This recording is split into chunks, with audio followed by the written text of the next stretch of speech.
It's your boy Nico the Virgo, and I'm back with another video. And this is a video that's basically gonna be, putting y'all up on game on, different literature you should get if you own not just an Impala SS, but if you own, any kind of LT1 car. And I'm not sure what I may title this, but honestly, the general idea of the video is to basically say that the LT1 small block is not garbage, it's not slow, it's not any of these things that people like to say.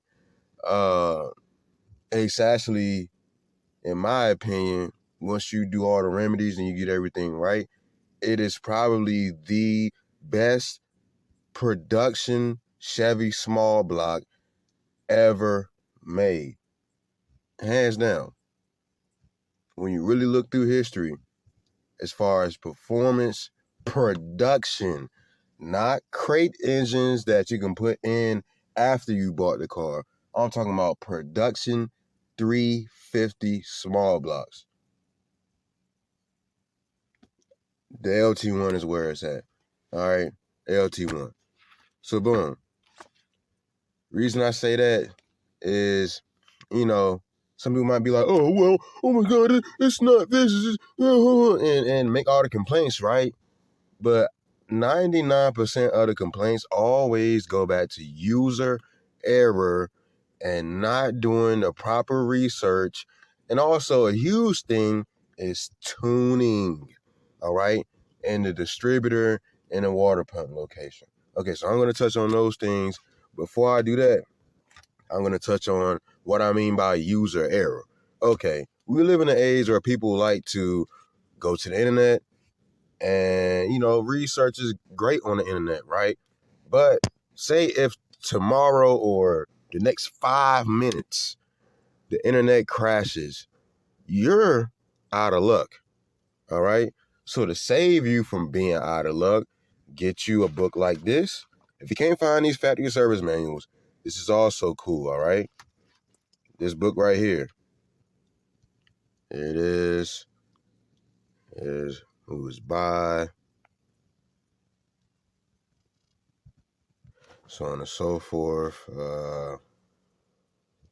Part number and all that. Pause that. Anyways, man, this is a very good book. You know what I mean? It explains literally everything you need to know. Explains the differences between this small block and the first generation small block, the old generation small block. You know what I mean? It's a very good book. It's a lot of, good illustrations, and I know a lot of people like to see pictures and whatnot. It has plenty of pictures.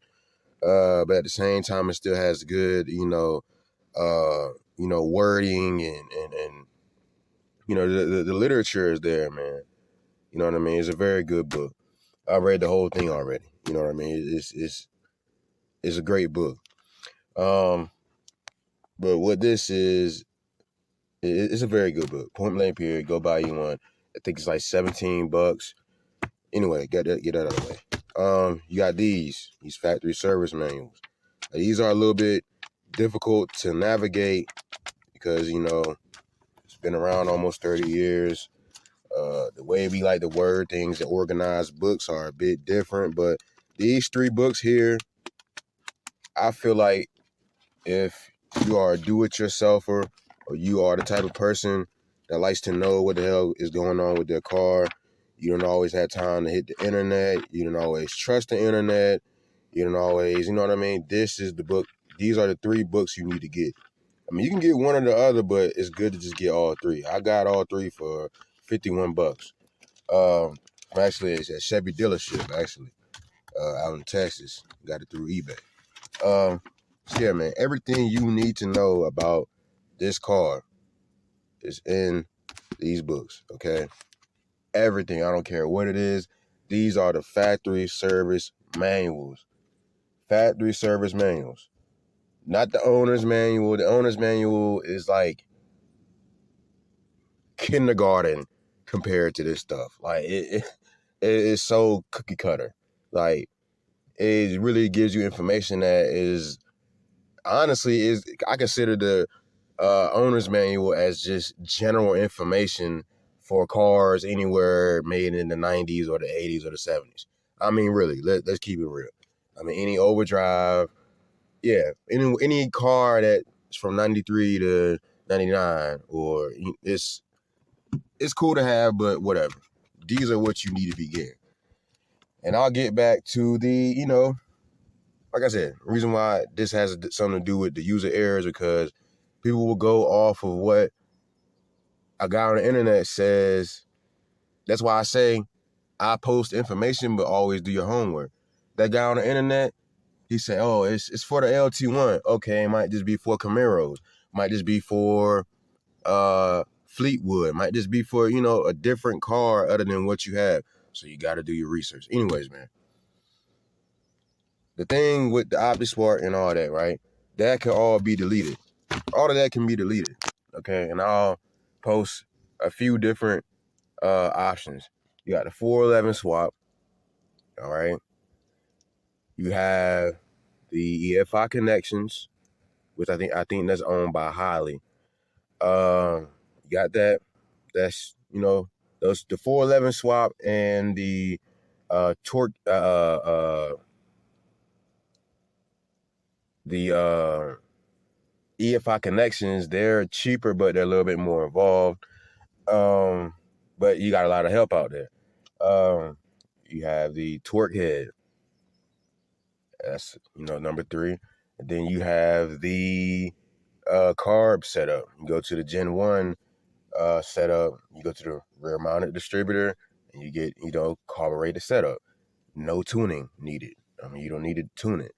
But with those first 3 options that I just talked about, what those do is, the first one, the 411 swap, it deletes the OptiSpark sensor.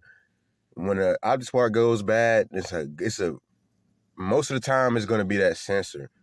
If it actually is the OptiSpark, not a pigtail, not a million gazillion things, not to where if you've actually went down the whole entire, again, it goes back to these books. It gives you a diagnostic, to a way to diagnose different problems. Okay, if you have actually went through all those procedures and you are 100% sure that it is the OptiSpark, 9 times out of 10 it's the sensor.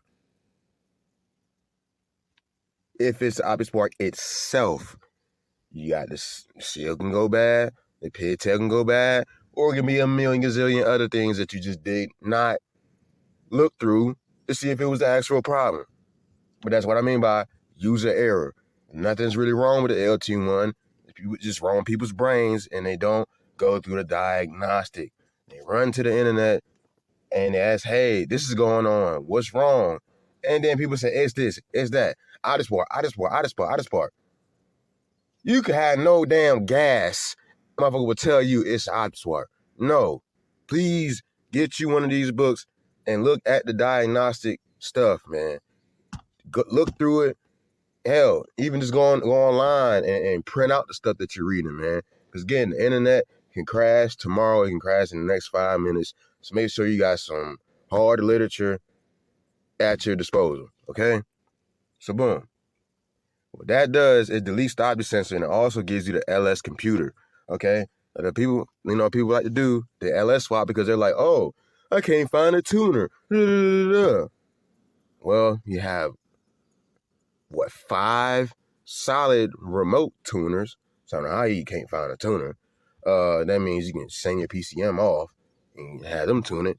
If you don't have some special custom abracadabra ass cam and special never heard of heads and very unique alien stroker, then yeah, you can't find one of those remote tuners and it's not going to work for you. I'm just being sarcastic. What I'm basically saying is, if you really can't find a tuner that's near you, send your PCM to one of them remote tuners, man. Just go ahead. You got Brandon Strong, Mo Bailey, you got Brian Hurd at PCM for less. You got pretty sure the Car L1 tunes. You got Jeff Creech, which he actually did my street tune, which is an in-person tune, but he can do the mail order tunes also. So you got you got different routes. You got different ways to go about the tuning. All right. Anyways, man, I'm gonna just cut the video short. Y'all get the point. Ain't nothing wrong with the LT1. You don't have to swap it around. That's very silly. Just even the fact that, just recently, I got asked, hey man, you still got that Corvette 350 up in the hood? Just imagine if I told him, nah, I got a truck engine. Nah, I got this, I got that, because I was scared to get a tune. I was scared to do this, scared to do that. Just imagine how that would sound. So if you got an LT1 car, man, just stick with it. People think you have a Corvette engine. Just stick with it, okay? Just stick with it, all right? So all you got to do is get a good tune. That's really it. Go through the different remedies that I talked about. Get the factory service manual. That's pretty much it. That's the end of the video. Like, share, subscribe. Definitely like and subscribe. Definitely those two things. It's your boy Nico the Virgo. That's the end of the video.